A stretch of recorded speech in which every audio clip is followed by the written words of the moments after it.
Ishin ulur në salon, secili me një gotë në dorë, ndërsa shtëpia përreth dukej si pasojë e një dite të lodhshme, ku askush nuk kishte marrë mundimin të pastronte asgjë. Rroba të hedhura kuturu, jastëk të zhvendosur, banjo që linte për të dëshiruar.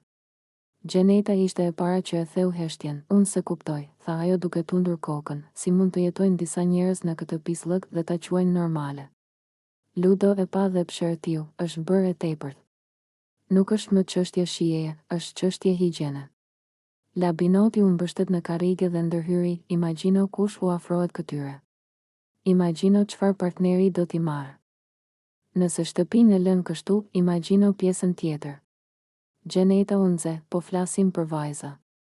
Higjiena është kryesorja të një femër. Nuk ka justifikim.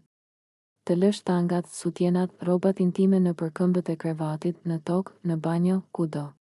Kjo nuk është lodhje, kjo është papërgjegjësi.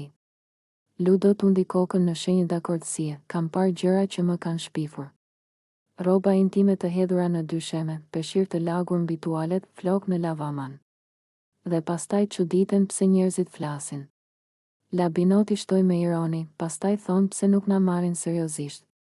Si të marrë dikush seriozisht kur s'din as të mbash një ambient të pastër. Gjeneta u drejtua nga të dy, unë e them troq. Secila për veten e vet duhet ta mbajë shtëpinë pastër.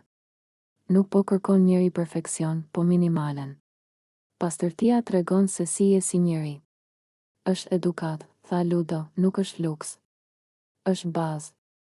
Labinoti qeshi hidhur, disa mendojnë se feminiliteti është vetëm pamja. Grimi, rrobat, poza. Po çfarë vlere ka kur pas teje lë një dhomë që duket si depo? Gjeneta ngriti zërin, një femër që nuk kujdeset për ambientin ku jeton, nuk kujdeset as për veten. Kaq e thjesht është. Ludo ndërhyri dhe pastaj flasin për partner, për lidhje serioze. Kush do hyjë në një shtëpi ku s'ka ren, s'ka pastërti. S'ka respekt për hapësirën e përbashkët. Labinoti u bë më i drejt për drejt, unë po ta them sinqerisht, më vjen turp kur shoh banjon. Nuk është normale. Është mungesë kulture. Gjeneta u ngrit pak në këmbë, sikur të donte ta theksonte fjalën, pastërtia nuk është vetëm për kamerat. Është për veten tënde. Për dinjitetin tënd. Nuk je vetëm ti aty.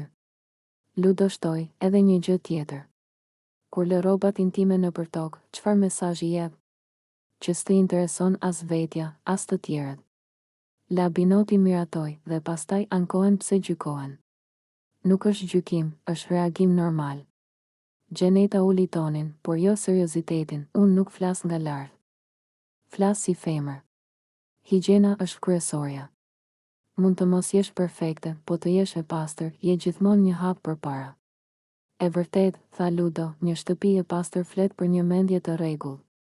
Labinoti mbylli bisedën me një fjalë të prerë, nëse nuk di të mbash pastër shtëpinë, nuk je gati të mbash as një marrëdhënie.